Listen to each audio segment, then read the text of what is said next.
Technology, diversity, wine, the redwoods, and everything in between. Welcome to the Northern California Bay Area, and one show takes you inside the real estate that makes it all happen. This is By the Bay. Hey everyone, and welcome back to By the Bay. I'm your host, Dan Ancheta, and I'm really grateful that you are here. If you haven't already, please do like and subscribe on Apple Podcasts, Spotify, YouTube, wherever else you might be listening or watching this. And I have my most favorite guests that I've ever had on the By the Bay podcast. This is my wife, Megan Ancheta. Hello. Grateful that you are here. It's been a long time. We should have done this a long time ago, but we've been a little busy doing things. Yes, thank you for having me. Yes. It's so nice to be in our podcast Thank studio. you for being thank you for being on the show. I appreciate you being here and taking some time out of your very busy day. Yes. Excuse me. Raising kids and running a business and doing all the things that you do. It's wild. It's super wild. Every day is a busy day. And So- now we're on summer break. Summer break is crazy. Summer break is crazy. So, Meg, babe, what do I call you on the podcast? I don't know. It's our maiden voyage. I I don't know. know. You can call me babe. You can Babe. call me whatever. You recently officially joined Sequence Mortgage, even though you've been, like, you're the co-founder, right? Yeah, like, it's interesting. It's interesting and dynamic, right? So like, Mm-hmm. so you got your mortgage license Mm-hmm. a couple months ago, but you've been active in the business since I was, 8 years ago when I got my license. You've always been right by my side, kind of shoulder to shoulder building this business together. But now Totally. officially But now I have business cards. now you have business cards, Mm-hmm. right? So that's super exciting. So I think let's talk about that. Let's talk about like that journey from the transition that you're going through, right? From going from the primary parent at home, Mm-hmm. right? To we have 3 kids. Yeah. Right. 7, Yes. 5. That's true. It's 7, almost 5, and 2.5-ish. Yeah. And like school starting, and like when that's like your opportunity, you're gonna be coming back to the office more regularly, because you've been here. It's just like now you're super duper official. Yeah. It's not been a linear process for Right. me. I feel like for you, it's had to be a linear process because you are the main driver of our business. Right. And I am the main driver of our home, Right. but we both participate equally in both. In both. Right. Right. But having the license now and the business cards and being able to come into the office more often has been a lot nicer. I feel a lot more connected to our business and to the processes, and learning how to do things on my own has been fascinating. Yeah. And taking on that responsibility, and also talking to adults more often every single day is interesting. Yes. Yeah. Yes. I think, you're talking about the thing it's funny to me that we talk about the business all the time, right? Yes. And like any major decisions that are made, like you and I are discussing them about like what's best for our company, what's best for Sequence Mortgage, which was our creation. Yes. Right? Yeah. But now you're kind of getting more down a little bit deeper into the weeds, like to the day-to-day decision making. Well, and it's interesting because I have been side by side with you growing our business. We started our business in 2020, February of 2020, branched out, right? It was December of 19. December of We opened 19. the branch. We opened the physical location in February of 20. But I remember Okay. I was working in coffee shops for like 2.5 Yes. months when we Yes. didn't have a home. Yeah. We didn't have a physical location. Right. Yes. And I had a baby, our Baby. second baby, in Yeah, September September. 2019. Yeah. So my months are a little murky. Yes. Yes. That all- to be fair, to be fair, you were in the throes of it, in the thick I of was awake What- from How did September I to convince January. you? Hold on. Let's take a step back here. So for the audience, so I was with a different company as a loan officer, Mhm. right? Up until the end of 2019. Mhm. And that's when we left that company and joined Synergy One Lending, which is Mhm. our prior company, and opened a branch. And the branch was me and you and a processor Nell, right? And that was the whole thing, That was it. right? And It was a mom and pop and Nell operation. how did I convince you? How did I convince you? Because you had just had our second child in September. And so like during that time, I'm like researching companies and we're looking at P&L models and we're doing pricing. I think I flew down to San Diego to go meet with the executives, like, and Madeline was like 6 weeks old. Why did I do that? How did I convince you to let me do that? You have to do everything all at once. Right. I've given up the notion that you can do one thing at a time. Not you, but universally. Yes. A person cannot do, especially if you're wanting to grow your business, wanting to grow your family. We had also just purchased a house that April. Oh my God, you're right. And I found out I was pregnant with Madeline. And then we moved. And then a couple months later, I gave birth to our child.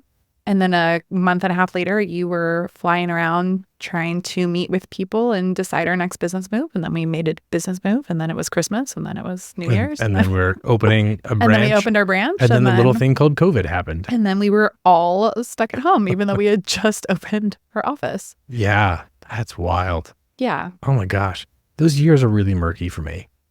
Like, yeah. It all kind of mooshes together. Like, was it 2020? Was it 2021? I feel like I have a better grip on exactly when things were because I was pregnant or nursing or getting someone into preschool, fighting for my life, trying to get into a preschool or signing us up for a program or school or art or it's a sport. And so my years are pretty clearly delineated by mile markers for all the kids. But for you, it's like, COVID was just, that's just the cover of the 2 years or 1 year, whatever it was. That time was really crazy. You know, we had a newborn. We had just started our business. We were growing. Like, we didn't have intentions. Like, our original business plan was not to hire loan officers. Our original business plan was to do our best. Right. That was right. It was like, it. We'll just, hire we hired Colby soon after opening. It's like, I needed a processor, I needed an assistant, and I needed me. And that's it. Like, that's the whole game plan. And then we hired someone else. Next thing we know, we've got 17 or 18 employees, which is a really fun challenge. This is a completely different business than we thought we were getting into. Absolutely. So is that the lesson there? Is like we just kind of, you go in with a plan, right? You do your best to anticipate what's going to happen, and then you just be ready to like pivot all the time. I mean, that's my parenting philosophy, and it's worked so far. So I think applying it to business is helpful as well. Right. Go on with the plan for your day, and then go with whatever. Not even plan. I think goals. Okay. Goals. I have goals for the day. And then if we can meet those goals, that's great. And if we fall short of those goals, then now they're tomorrow's goals. Do you write those down every single day? Yes, I do. Do you write down goals every single day? I write down goals for our day every single day in my notes. I'm learning so much. Yeah. Yeah. Every single day for 7.5 years, however old Matilda is. Wow. Every single day? Every single day. That's a long note. Do you keep them? Do you have like a backlog of like? No, I used to, but now I just erase and update. So what I do is I make my list for the day and then I delete whatever I get done. And then whatever's left is the start for next day. And then I just write my new goals underneath. And sometimes I knock out the whole list and sometimes I get one thing done. And sometimes absolutely nothing gets done and 10 things get added. But that's the life. Yeah. So it's been interesting being in the office because making all of these decisions with you and working this out in our home and in our off time, because you were working the business and we're making these decisions and I'm at home with the kids. And so having that smooth out so I can be in the office and I'm like able to walk in and be like, oh yeah, this is what we decided on. This is so great. Or to see changes in the office setup or anything else that we talk about, even just seeing the snacks. I'm like, oh yeah, that was a great choice. It's good. I'm so glad we got these snacks. Something that I underappreciated as a business owner, like before getting to where we are now, is the number of decisions you have to make on a daily basis. I mean, it's like everything. And sometimes I feel overwhelmed because it's like, so I'm like, oh, I'm going to order lunch. Do you want anything? And I'm like, I have no idea. I can't make another decision. I don't know the answer to that question.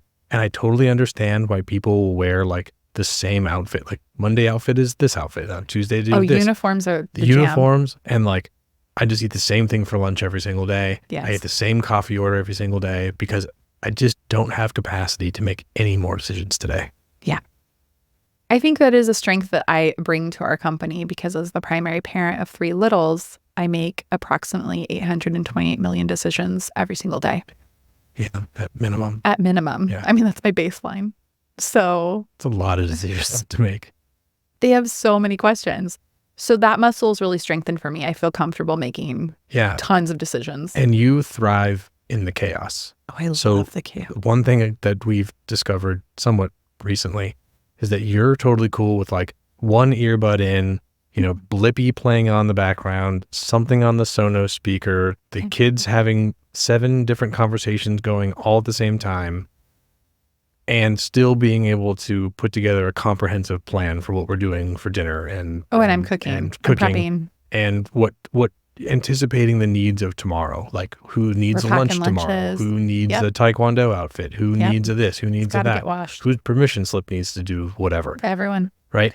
And I need silence. Yes. It's very difficult for you to achieve at home. And like I come to my office, I go into my room, I close the door, I don't listen to anything, I don't have anything on TV, I have my 5 computer screens, and that's where I thrive. I need that like quiet space. Yeah. I don't know, honestly, if I could manage the household the way that you do, to the level that you do. Not that I'm not capable, because I'm a pretty capable, you could dad. do the work. 100%, I could do the work. I think that the thing that would crush me is the amount of noise and the amount of decisions that have to be made on a daily basis. Yeah. I don't think I can handle that. You need more lists.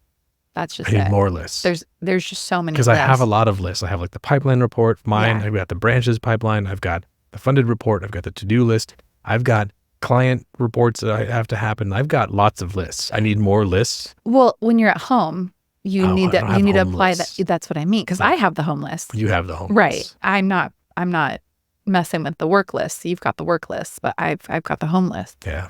And then when there's a small overlap, I'm like, what can you put this thing from my list on your list? Because I'm running out of resources. We do have the joint. We do so like a life hack here for people, like the shared note function. Just talked to a friend about this yesterday. It's the best. As long as you look at the notes. Where I struggle is it like alerts you. Unless you turn off the alerts. Did you turn off alerts to my notes? No, I get the reminders that Meg updated. It actually says babe updated a note, and you gotta go look at it. By the way, will you tell the story about how you had to change my contact information? I was just thinking about that. I was just thinking, are you gonna have to change my contact information? I'm going to. We both have iPhones and contacts get merged now. And I don't know. I'm sure there's a solvable way. There's a solution here. And this is a solvable problem. But I personally don't have that solution. And as aforementioned with my 82 million decisions, this is not high up on any of my multiple lists.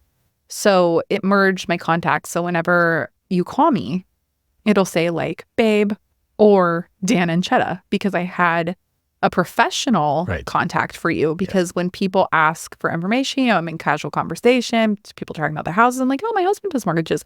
They're like, oh my gosh, that'd be great. Let me talk to him, da-da-da. And then I send them your contact, but I don't want it to say babe. Right. So I send them Dan Ancheta with all of your business. There was a time period that your name in my phone was a bunch of emojis.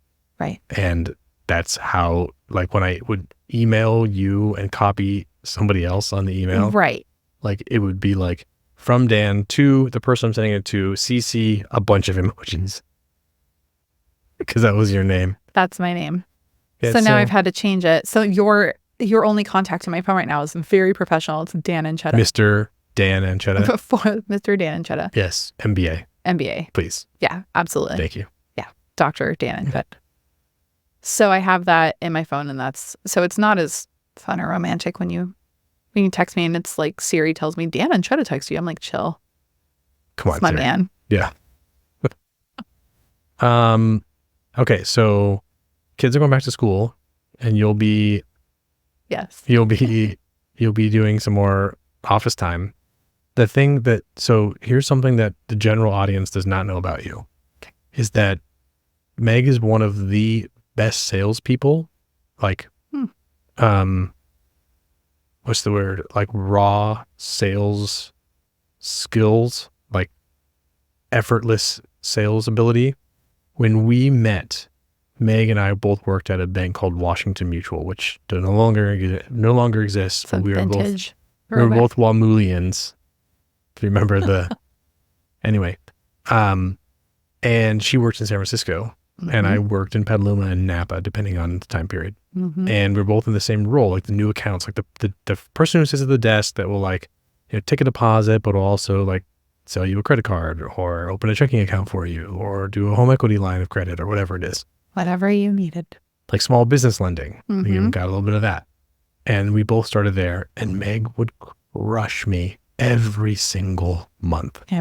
Crush. I would be like, I'm doing great. I sold, 48 units. And she's like, 275. I'm like, what? How is that possible? But a ton. And you would sell a ton. Like you were the number one person, but your approach is not like traditional salesy. It's like, well, can you describe it? It's more like, I don't know. I'm trying to be solutions based. Right. If somebody complains like, oh, I've got this, I don't know, my kid's got this thing coming up and I have to pay for it. And I'd be like, well, open up this account and you put like $25 a month every checking or whatever, and change your direct deposit. So it's just over there and then you don't miss it. And so I don't know, just try to find solutions for people. But I've always found your like approach. So like when someone needs something to be sold to them, right? They're asking for you to solve a problem.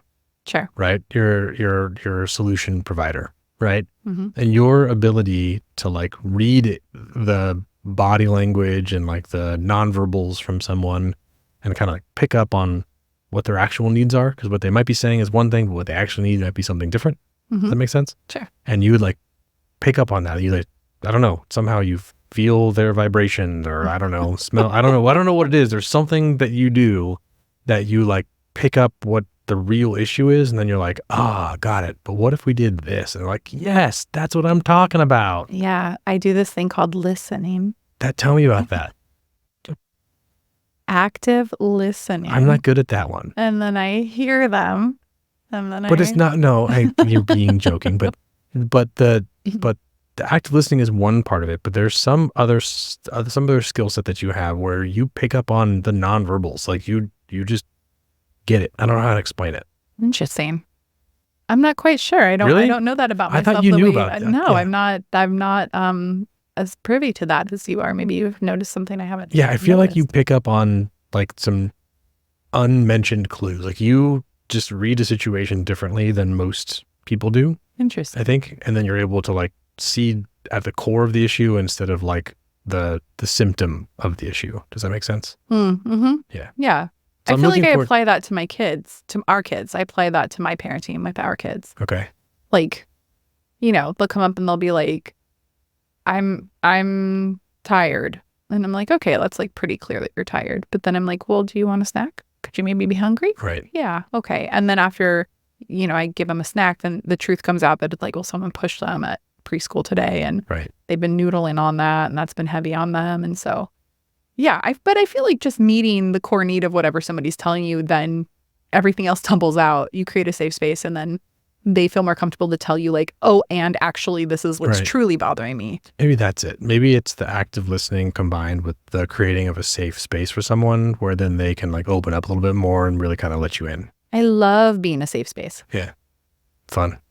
You're good at it. Thanks. I think that's one of the most things, like, I'm really excited for you to be like daily in the office doing stuff. Like one, because I love hanging out with you. Obviously.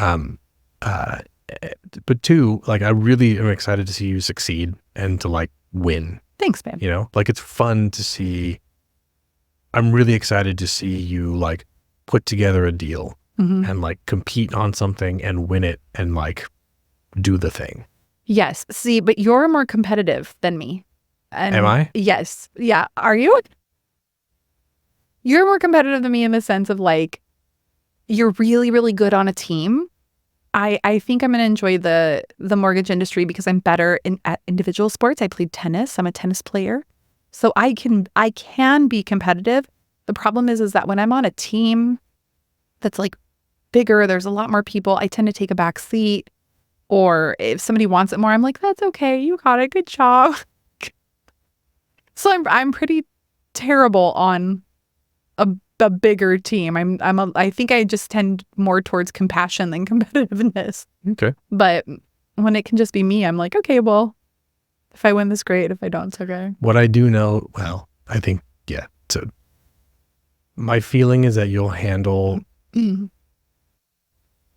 the mortgage business the way that you handle us playing tennis, where like you want to beat me and you will run me around the court, right? Yeah, but you know what you're doing in the mortgage business. Wait, I'm confused. You have the upper hand.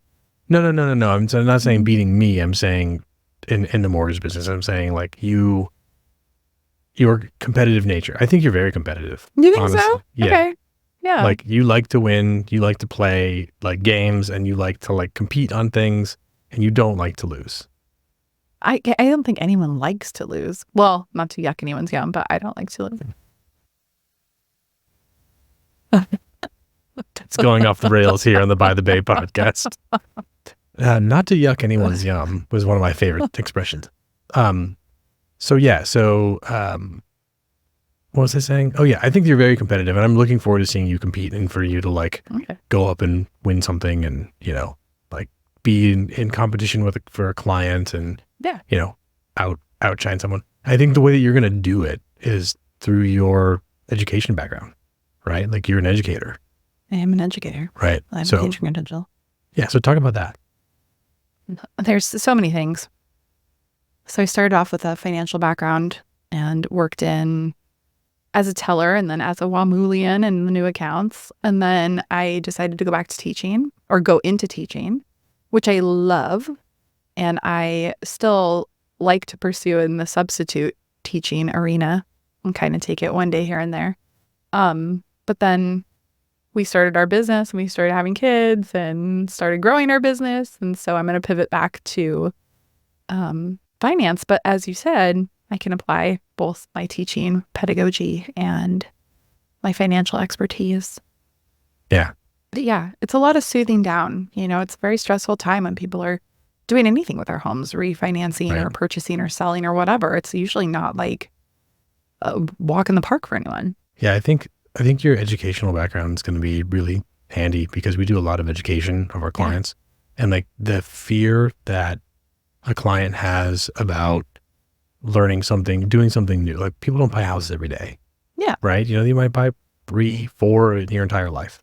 And every time you do, it's a different process. Correct. And so you have to learn the skill set all over again. Mm-hmm. And having that like patient teacher who is like, hey, this is something that you need to know about and learn about. I'm going to teach you all the relevant facts so that you know what to anticipate and that it's not scary. And then when it becomes like test time, right, the equivalent, like you're well prepared. And I think that approach of like education first, leading with a bunch of compassion, creating a safe space, all those things, is like that's kind of the formula for success, honestly. Well, great. I'm ready. Here I am. Oh, great.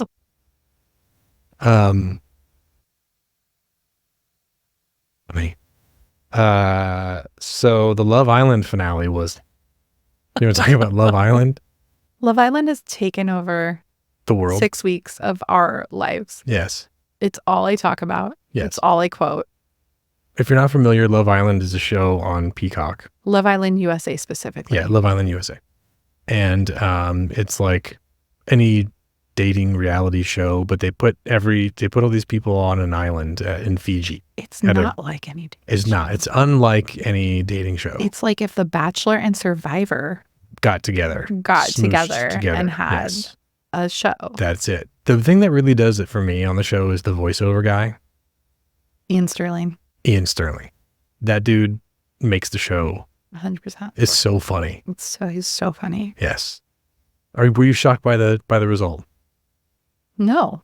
You weren't. I wasn't shocked. I was surprised that it wasn't Kendall and Nicole. But I was sure they were going to win. Serena and Cordell really pulled through. Yeah. Well, Kendall and Nicole were very competitive. They were very competitive. They won all the challenges. Mm-hmm. Yeah. They did all the things. See, but that doesn't lend to warmth. it's hard to root for someone who's just constantly competitive. Serena and Cordell, they took us on a journey. They did. You know? Heartbreak. They played it hot and betrayal. cold. Betrayal, bewilderment. All of those things. All of those things. And here they are. Yeah. Well, who knows? We'll see at the reunion. Oh my gosh. So much to look forward to. I'm not sure what we're going to do with our evenings anymore. We've been Love Island like 5 nights a week. Get back to work, I guess. Go back to just get some sleep, maybe. Anyway. Yeah. What else besides you joining the officially? It's so funny because it is like I'm new here, but right. I'm not. I've just been behind the scenes. I've been backstage for yes. Now that you're all these years, center stage, doing the thing. Maybe not center. Okay. You can be in the ensemble cast, however you want to do it. It just doesn't really matter. As long as you're having fun and having a good time doing it, that's all that matters, really. Yeah. What else are you going to talk about? You're like, dude, it's your show. You told me to just come prepared. Just come prepared and come and hang out, chat, yeah. do the thing. You Let's didn't see. tell me there would be questions. No, there's always questions. Let's see. Let's talk about like the work-life balance stuff. Harmony. Good point. There's no balance. Tell me more about that. Work-life harmony is just keeping everything together, keeping everything in the same zone. I feel like work-life balance is kind of a trick because we really can't balance it all. Right. No one can. There is no balance. There really is no balance because whenever you're taking from another area to give to another area of your life, if you have to work late that day, like that throws things out of balance in your home life. And so it just, I think, lends to make you feel poorly about being out of balance. But right.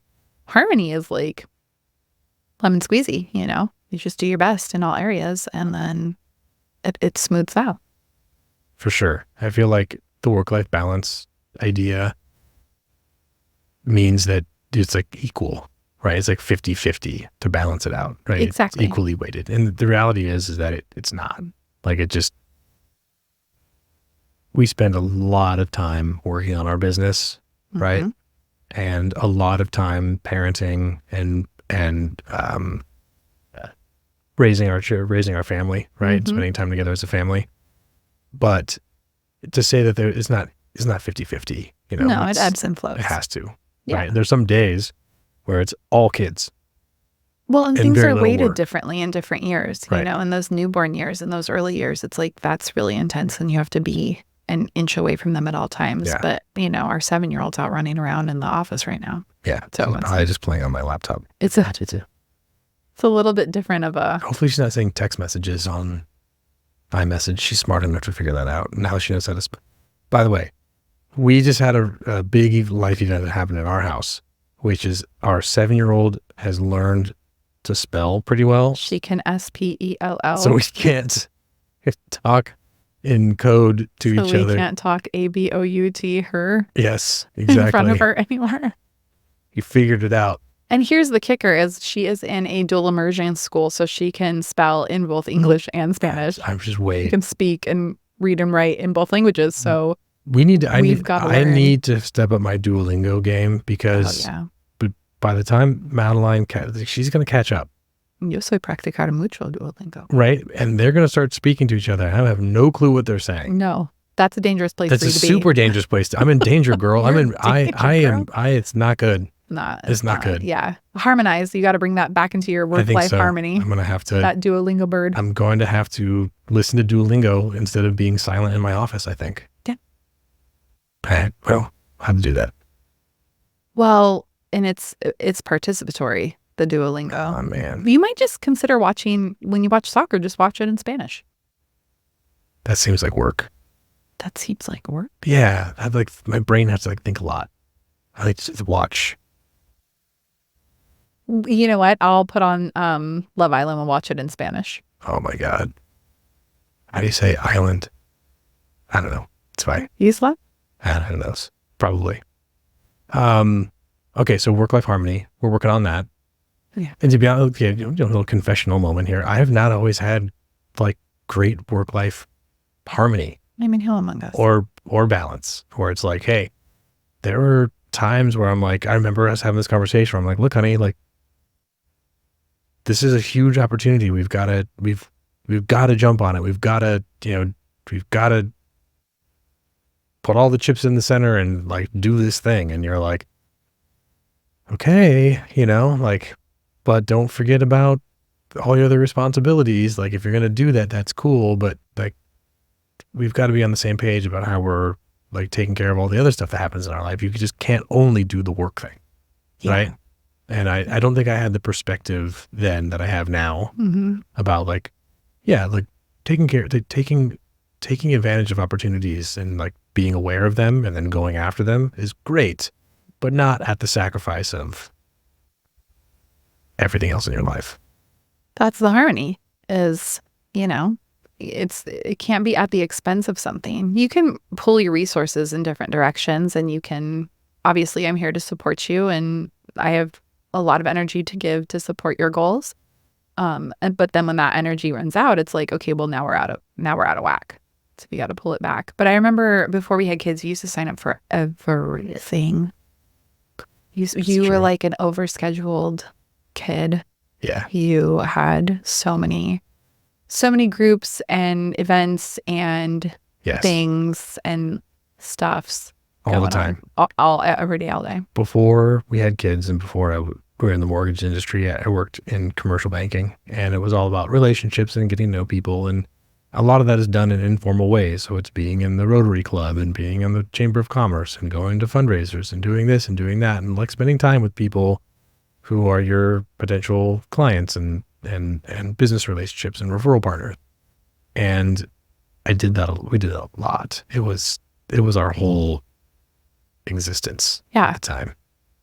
I'm grateful for that time though, because a lot of those relationships that we built then are still present in our life now. I mean, it was very helpful. Very super helpful, but man, it was a lot. It was a lot. Do you remember that time it was like 3 different fundraisers in one day? Yes. It was like a morning like chili cook-off, and then it was an afternoon something other, and then it was like a formal gala, and it like went from like overalls and boots to something else to like full black tie. Everything was a theme. Everything was themed. And costume, and you had to buy a crazy hat. And it was a lot. And then everything was a silent auction or a live auction. It was just a lot. And you have a much bigger social battery than I do. You're much more extroverted than I am. I hit a wall, and then I need to go read my books. I need to go take a break. I think that's true. I think the balance for me is that I also enjoy the absolute silence, like relatively frequently. Yeah. Right. And that's something that you just don't have the luxury of doing, in your role in our life. Right. Yeah. Like you're primarily with the kids, and they're loud and they're fun and they're just like doing the thing. Like 6 hours a day at a minimum, I'm here at the office, and I can close the door and have silence if I want to. That's wild. Yeah. Just moving as our kids are getting into school age, and in the fall, all 3 will be in school. Our baby will be in preschool. And just the thought of moving through my life, doing all the things I need to do, all the errands and the house stuff that keeps us on track, and the laundry and things like that, without another little person there is insane to me. Yeah. It's crazy. Like I'm just going to have to see what it's like when we get there, because I can't picture it. No, I can't either. I mean, since Matilda was born, 7.5 years ago, there's always been a little kid in the house. And since I was pregnant with her 8.25 years ago. Oh my goodness. I've always moved with a little person. Yes. So yes. Always had someone attached. That is very true. To me. So that is, I can't. And I always joke that maybe I'll just keep Atlas home, our baby home. Maybe he can just go to mama preschool. You'd love it. He would. He would. His buddy. Be like, let's go. Yeah. As long as there's snacks and, we can get a little sandbox. We think that, but then when I dropped him off at preschool today, they were doing a dinosaur dig, and they had all of those like marrow bones that were all cleaned out. and they had it in like this standing sand table, and it was like I never existed in his world. Did he even give you like a hug or high five? No, I'll tell you what he did. We walked in and he immediately went to the table, and then he started playing, and he handed me his water bottle like this. Didn't even take his focus off of it. Just staring at the table, holding his arm out in my general direction to hand me his water bottle so I could put that away for him. At least he was kind about that and didn't like just throw it on the floor. No, he's a good boy. Yeah, he's a sweet boy. He's a sweet boy. So, no, I was dismissed. I was relieved of duty. It was like, okay, well, I'm here and there's dinosaur bones, so I'll see you later. At least you know where you rank. It's dinosaur bones. Oh, there's so many things above Mama. No. Yes, Spidey and his amazing friends. Bloopy. What our son calls Blippy. Bloopy. Mama, can I watch Bloopy? Cross the street. Man, I'm glad we're recording all this. This is fun. Yeah, so Atlas, he has all sorts of great words for things. Yeah, one of my favorite things about being a primary parent, stay-at-home parent, is listening to our kids rebrand things. Okay. The Kid Rebranding is Do you have any phenomenal. Besides, so Sesame Street is cross the street. Yeah, because that's all we tell them. Like, hold hands across the street. Hold hands while you cross the street. Yeah. So Sesame Street is cross the street. And then Blippy is Bloopy. Mm-hmm. What else has he rebranded? Well, the girls have rebranded. Our 4-year-old has rebranded pants into longs. Because they're not shorts. Because they're not shorts. Yes. So that was one of my favorites. I have a favorite one, but I'm not sure if I want to say it on the podcast. Okay. You can tell me later. Sparkling water as spicy water. Spicy water. That's always one of my, and that wasn't even the first. I don't know if the kids get together and they have conversations in like the kid community about rebranding, but that was spicy water was a rebranding from a family friend, her daughter. Right. So that they like all get together 10, 12 years ago. And then when our kids started saying it like 5 years ago, I was like, oh my God, they all know this is spicy water. That's their like association is like, it's kind of like spicy. It tickles your tongue like a spice does. The one that I absolutely love and I just crack up every time is someone put too much toilet paper down the toilet. Oh yeah. And so what do you do if your potty is clogged? Well, you have to get the potty pumper. Which is way better than a plunger. I think that should just be called a yes. So because that's what it does. Our 4-year-old said, "Dada, the toilet's clogged. Will you go get the potty pumper?" No, excuse me, the what? The potty pumper. You know, it gets you pump the potty. Pump the potty, and I was like, "Yes, I will." Absolutely. And that's my favorite rebranding. Yeah, I have a list. Another list. Kid rebranding. Because I think we should do another segment of just kid rebranded things. Kid rebranding. Yes. It's a whole show. In-N-Out Burger. It's just called Fry Fries. I'm going to go to Fry Fries. Because that's what Atlas likes the most. There's the French fries. Yeah. That's what he gets when he gets there. Yeah. Fun. I'm really excited for you to be here. It's going to be really fun to see you in this different capacity. And you just bring so much great stuff to the office. Like just we've been leaning more into, well, I should say you've had more capacity to participate in a more active way here. And what's that? Lately. Yeah. And it's been really, really fun and enjoyable to see like some of the ideas that are half formed, kind of early phase, and for you to go like, I know how to do that. Like, let's do it this way, and let's take this concept and pivot it this way and do this thing. And showing up on our marketing and some of our our swag and some of our just kind of different business practices, just the things. One sent an email this morning after we talked about the election that's coming up. Obviously it's election year. Is it? Yeah, in case you haven't heard, it's the first time hearing about it. There's a presidential election that's happening. Oh, okay. And, so this morning after we talked last night, I sent an email to everyone saying, hey, Meg and I talked and we decided that we want our employees to be involved in the election cycle and however they see fit. So for 4 hours paid time to go volunteer for a candidate or ballot measure or whatever it is that of your choice. I'm not going to tell you which way you have to do. It's your decision. Your decision, but we'll pay you for 4 hours between now and the election to go participate in our democracy. Yeah. So whether Canvas or make phone calls, phone bank. banking, or just Yeah. volunteering for someone for Or about volunteering day of. or whatever you want, like however you want to express yourself, like we support that. And that came from a conversation that we had about like, how do we be good stewards to our community? Yeah. How do we encourage participation in democracy? Yeah, totally. So that was cool. And I think a lot of the like stuff during Pride Month and stuff like that, just like being socially aware, like you've been a real amazing compass for our, like as we're creating this corporate brand, right? As to like, hey, let's think about this. I'm socially aware in those in many different arenas, but I think that you have a different perspective as a brown female, right? That I just don't have, right? Yeah, as like true. a white guy. We have different walks through life. Right.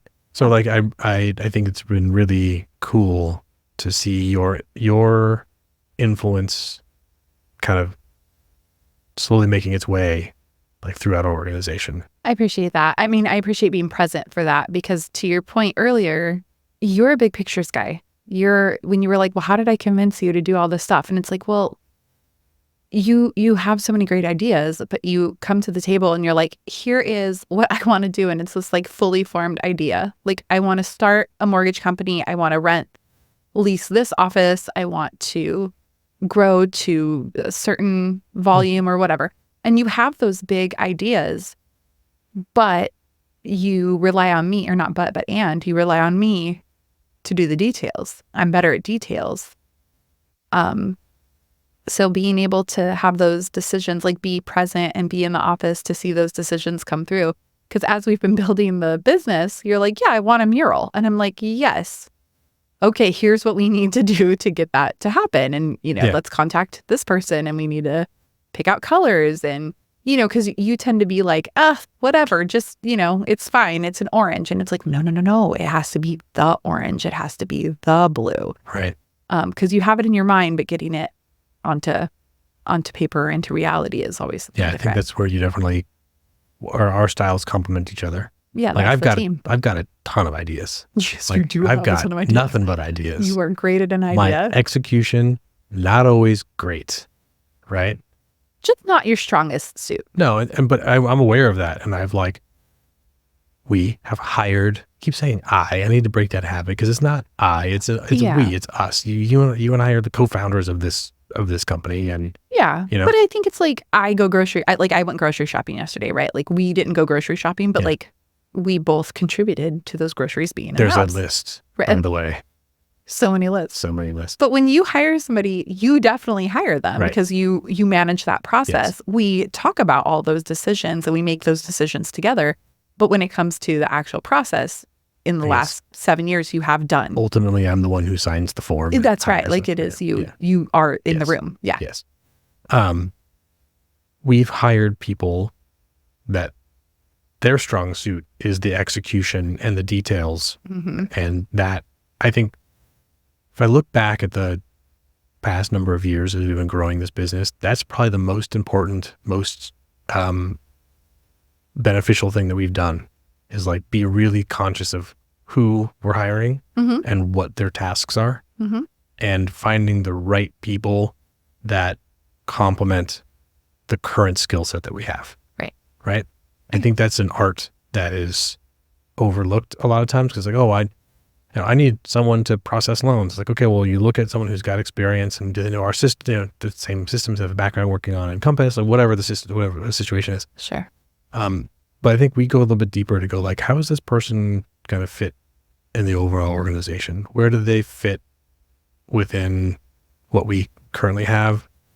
Skill set wise, personality wise, all these other kind of factors, the intangible things, right? The soft skills. Well, we prioritize our company culture and we have pretty clear understandings of what our values are, like clearly labeled values, what our company culture is.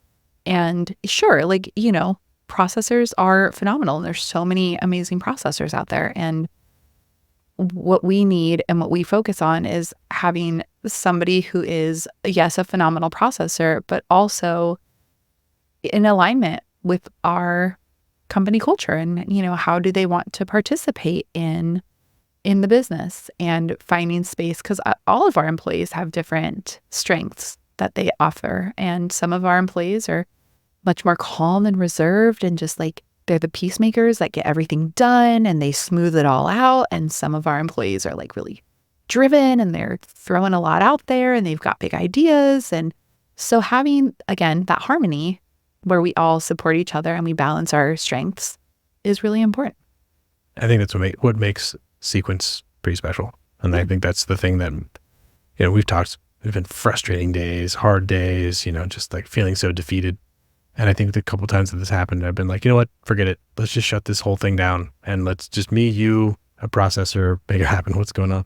Buttons jumping. Matilda, there's a window here in the studio that looks out into the lobby of the office, and our 7-year-old is in the office now, and she's walking back and forth making faces. That's telling me that the internet might be down again. Yes, the internet's down at the office. Her emergence out of the office. So we'll wrap up, but I think that the point there is that it's a really special place to be, and in those moments where I've been frustrated and been like, this is just too hard. Let's just simplify. Just go back to the original model of assistant me and a processor and just be done. I think that was the business plan, and make it super easy, work from home and not try to do all this stuff. But I think the special kind of community that we're building, right? Mm-hmm. Where it's a business, right? There are our employees and they're paid to be here, right? Like Kim's not volunteering to be at the office. She's here because she's at a job and she gets paid to be here. Correct. But at the same time, you can still have a really great culture, an amazing people that you really care about and that care about you and that want to be, a part of something that's really fun. If you're going to work, you're going to work somewhere fun, and that brings you good energy. Yeah, you've got to work, but you can also get a lot out of it. It should not be at an expense to you as an individual. Totally. I don't believe that work should be at an expense to the individual. And I think we do a really good job supporting our employees, and in turn, our employees are amazing. Yep, absolutely. Kim does not volunteer here, but I think she would. I think she would. Possibly. For legal purposes, Kim is a paid employee. That's right. The snack selection is pretty good. But her character is so wonderful that I think in a different universe, she definitely would volunteer. Totally. Right. Yeah. Well, it seems like maybe we have other things we need to go run and do. She's being a little impatient. Our 7-year-old is shaking the door down. Exactly. Well, but thanks for being on the podcast, babe. Yeah, my pleasure. It's cool to have you on. Happy to be here. Yeah, we'll do it again sometime soon. And thanks for being here with us on By the Bay, and we'll see you next time.